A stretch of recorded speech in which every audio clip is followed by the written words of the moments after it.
आप लोगों की नहीं है क्या? अरे जो जमीन सरकारी है वो जमीन हमारी है।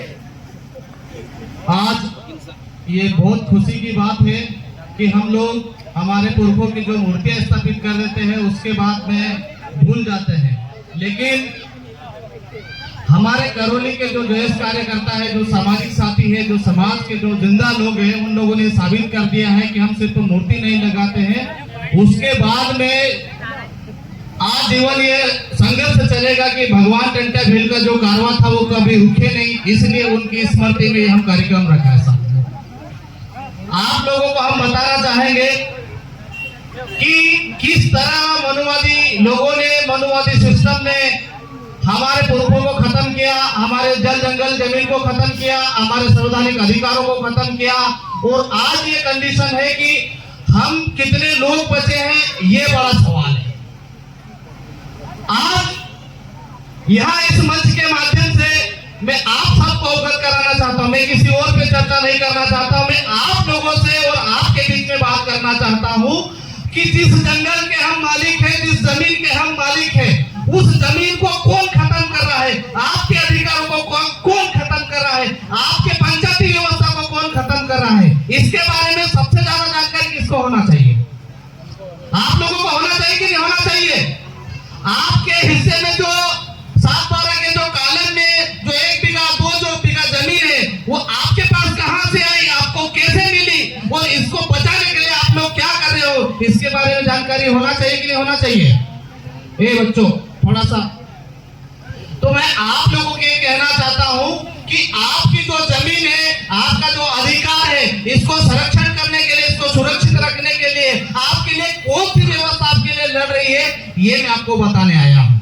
ये तो आपने यहाँ पे जो मंच लगा है, जो युवा है, आपके अपने बेटे हैं, आपके समाज के नव युवक हैं, इन लोगों को आपको सुरक्षा देना है और इन लोगों को आपको कैसे आगे लेके जाना है, और ये क्यों लड़ रहे हैं, ये कभी आप लोगों ने पूछा क्या इन लोगों से? ये जितने भी जो युवा साथी है, जो पीले गमछे अपने गले में डाल के, अपने माथे पे बांध के, तो एक तरह का हमारे समाज को जिंदा रखने के लिए एक कफन बांध के अपने समाज को जिंदा रखने का काम कर रहे साथियों। ये कफन है हमारे लिए, क्योंकि हमको खत्म करने के लिए इस देश के अंदर तमाम जमाने भर के संगठन काम कर रही है साथियों।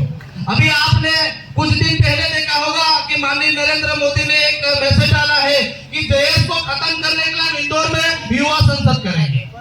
इस पर तरीके से उन्होंने कहा, मतलब देश को खत्म करना मतलब क्या समस्या? आदिवासी समाज की अपनी विचारधारा को इस दुनिया से खत्म करना। तो उनको हम इस मंच के माध्यम से कहना चाहते हैं कि जो हमारे भगवान टंट्या भील एक टूटी फूटी बंदूक से लड़े थे, भगवान बिरसा मुंडा सिर्फ अपने उलगुलान से लड़े थे, वही कोई आज भी जिंदा है। तुम्हारी संसद तुमको जो करना है करो, लेकिन हमारा यह उद्देश्य है कि हम हमारे युवाओं को संवैधानिक तौर पे, सामाजिक तौर पे, आर्थिक तौर पे और राजनीतिक तौर पे मजबूत करेंगे, ताकि इस जमीन से लेकर संसद भवन तक वो लड़े और इस माध्यम से लड़े कि अपने हक अधिकार को बचा सके। आज ये जो लंगोटी पहना हुआ आदिवासी आपको फोटो में नजर आ रहा है, ये भगवान बिरसा मुंडा है साथियों, जिसने किस लिए लड़ाई लड़ी थी? एक मुट्ठी अनाज के लिए। एक मुट्ठी अनाज आज हमको नसीब नहीं होता है। पहले हमारा संघर्ष क्या हुआ करता था कि हम जल जंगल जमीन के लिए लड़ते थे, और आज हमारे जो समाज का संघर्ष है वो साथियों बीपीएल जो कार्ड होता है उसके लिए हमारा संघर्ष हो गया। आधार कार्ड बनाना, वोटर आईडी बनाना, ये आदिवासियों का संघर्ष हो गया है। मतलब जो हमारे देश में जो व्यवस्था चल रही है वो आदिवासियों के विकास की नहीं, आदिवासियों के विनाश की चल रही है। आज हमको आजाद होने के 70-75 वर्ष हो गए हैं, लेकिन आज भी हमारे समाज में सबसे ज्यादा बेरोजगारी, सबसे ज्यादा कुपोषण, सबसे ज्यादा अत्याचार। आज माननीय मुख्यमंत्री साहब ने एक यहाँ के जो आदिवासी लोग हैं, उन्होंने स्पष्ट नहीं कहा कि सिर्फ आदिवासी लोगों के यहाँ पे जो बालिकाएं हैं वो यहाँ से किडनैप होगी या लापता हो रही है। कम से कम मध्य प्रदेश से 23,000 बालिकाएं किडनैप हो गई, उसका आज तक कोई पता नहीं है। इतना बड़ा डाटा मतलब आपके सामने है, और वो कौन सी बालिका है, किस समाज की है, इसके बारे में कोई पता नहीं। लेकिन इनको ये पता रहता है कि देश का कार्यक्रम कहाँ हो रहा है, देश के कौन लीडर है, उनको कैसे उन पे फायर करना है, उनको कैसे अपराधी घोषित करवाना है, ये उनको सब पता रहता है। आप लोगों को हम बताना चाहते हैं कि आपको अपने समाज को बचाने के लिए आपको इस मंच पे आना पड़ेगा, आपको रोडों पे निकलना पड़ेगा, आपको घर से निकलना पड़ेगा। और हम जैसे जो युवा है, जो आपके समाज को बचाने के लिए, आपके अधिकार को बचाने के लिए जो आपकी आवाज बन रहे हैं, उनके साथ में आपको खड़ा होना पड़ेगा। क्यों? क्योंकि परिस्थितियां भाई बदल चुकी है। परिस्थितियां इतनी बदल चुकी है कि हमारे समाज को जिंदा रहने के लिए जमीन नहीं और मरने के लिए शमशान घाट नहीं। आज एक ये मोनोपॉलिसी हमारे समाज के बीच में लाई जा रही है कि ये भिलाला संगठन है, ये बाराले संगठन है, ये भील संगठन है। तो साथी में आप लोगों से पूछूंगा कि आपका इतिहास क्या है, आपका कौन सा पुरखा, आपका कहां दफन है, उसकी कब्र के बारे में आपको पता है क्या कि उसकी कब्र किधर है? आप कैसे साबित करोगे कि हम भिलाला है, हम मारेला है, हम पटलिया है, हम ये है, हम वो है? कैसे बताओगे? जब तक हमारी जो सभ्यता है, हमारी संस्कृति है, हम इसलिए जिंदा है क्योंकि हम आदिवासी है। ये सबसे बड़ा है हमारे लिए एक वजूद है साथियों। और आपको आपके अधिकार तब तक मिलेंगे जब तक आप अपने आप को आदिवासी समझ रहे हो। जैसे आपने किसी भी आत्म धर्म का पालन किया, आपके जितने भी जो अधिकार है, जो आपका जो बीपीएल कार्ड है ना, वो भी आपसे छीन लेंगे। जो 5 किलो आपको अनाज मिल रहा है ना, वो भी मिलना बंद हो जाएगा। तो इसलिए हमको आदिवासी बन के रहना पड़ेगा। हमारी जो संस्कृति है, हमारा जो ये आपने जो लुगड़ा पहना है, जो हमारे दादा जो कमीज पहनते, जो बंडी पहनते हैं, वही हमारी असली पहचान है।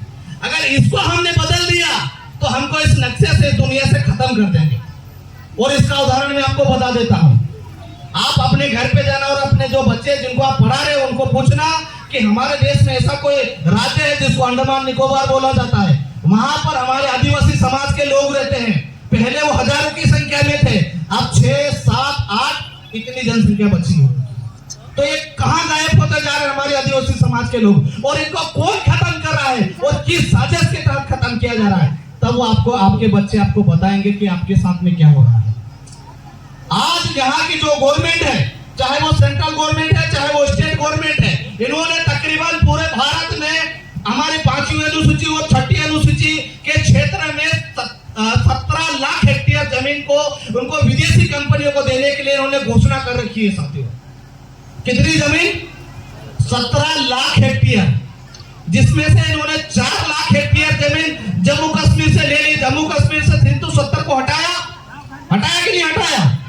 370 हटाने के पीछे उनको ये था कि 371 और 372 में जो 5वीं अनुसूची और 6ठी अनुसूची का जो क्षेत्र है, उसमें जो रहने वाले आदिवासी समाज है, वो ऐसी जमीन है जहां पर हजारों प्रकार की खनिज संपदा मिलती है। और उन्हीं खनिज संपदाओं को लेने के लिए इनको यहां से खदेड़ के रखना पड़ेगा।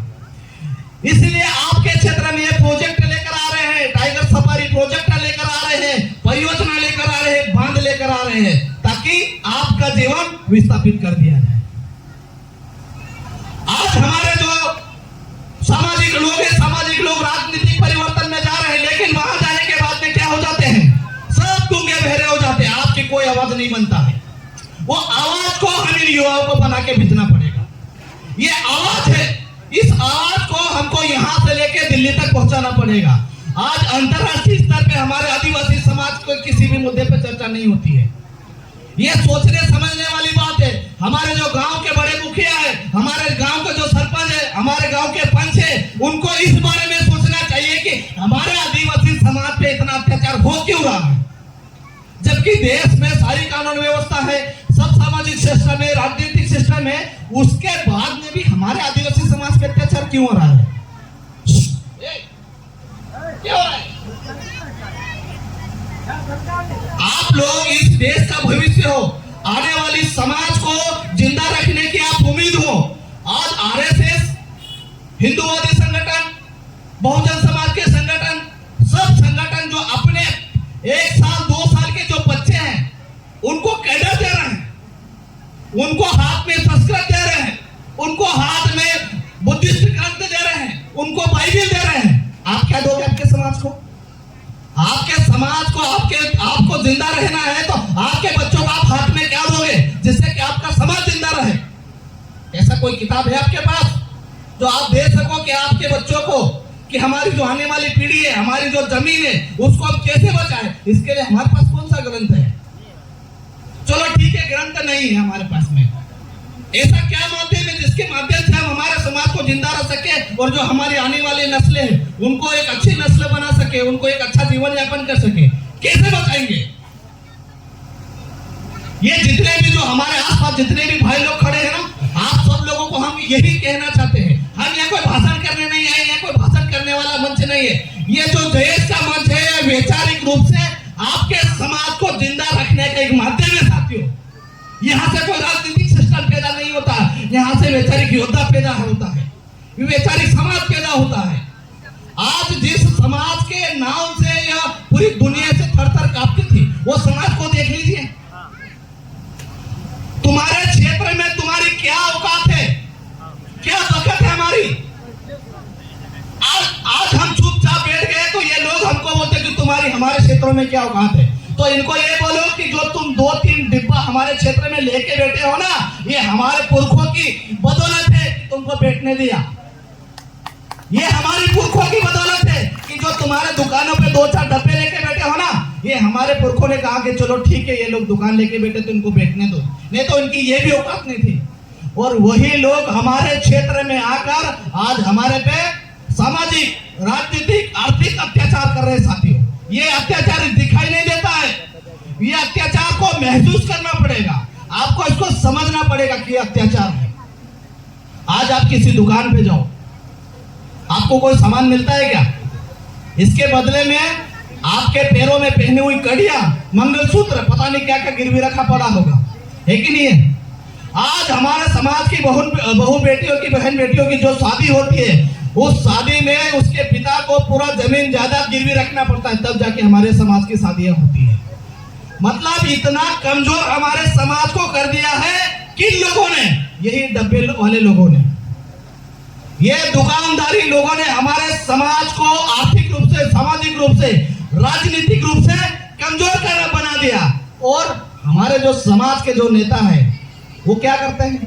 इन्हीं लोगों से चंदा लेकर, इन्हीं लोगों से धंधा लेकर क्या करते हैं? हमारे नाम से राजनीति करते हैं। और गुलामगिरी किसकी करते हैं? इन्हीं लोगों की। जब हमारा व्यक्ति एक कूपन बनवाने के लिए, अपने जीवन को चलाने के लिए 5 किलो अनाज के लिए कम से कम 4 से 8 दिन, महीना, साल भर, यानी कि पूरा कार्यकाल खत्म हो जाता है, तब तक वो कूपन के लिए लाइन में लगाता है। जबकि उसको मालूम होना चाहिए कि इस देश का प्रधानमंत्री इस देश का है, उसको ये नहीं मालूम है कि जिस देश का वो प्रधानमंत्री है, आप उस देश के मालिक हो। The real owner of India कौन है? यहाँ का आदिवासी। मतलब यहाँ का हर सिस्टम जानता है कि इस देश का मालिक कौन है? आदिवासी। यहाँ के मुस्लिम लोगों को मालूम है कि इस देश का मूल मालिक कौन है? आदिवासी। यहाँ की कांग्रेस गवर्नमेंट को मालूम है कि यहाँ का मालिक कौन है? आदिवासी। लेकिन मालूम किसको नहीं है? सिर्फ यहाँ की मनुवादी सरकार और बीजेपी को नहीं मालूम है कि यहाँ का देश का मालिक कौन है? आदिवासी। और वो आपको कभी मालूम नहीं होने देगा। आपके क्षेत्र में जो हाफ चड्डी पहन के घूम रहे हैं ना, काली टोपी वाले, वो आपको आपके अधिकार के बारे में आपको कभी नहीं मालूम होने देगा। इस व्यवस्था, थोड़ा सा पानी मिलेगा क्या? इस व्यवस्था से लड़ने के लिए, यानी कि देश के सबसे ताकतवर संगठन से लड़ने के लिए, ये जो आपके जो बच्चे हैं ना, जो 8वीं 10वीं तक पढ़े हैं, ये बच्चे संघर्ष कर रहे हैं। आप लोग बड़े किस्मत वाले हो कि हम समय से पहले जाग चुके हैं। अगर हम नहीं जागे तो हमारे अधिकार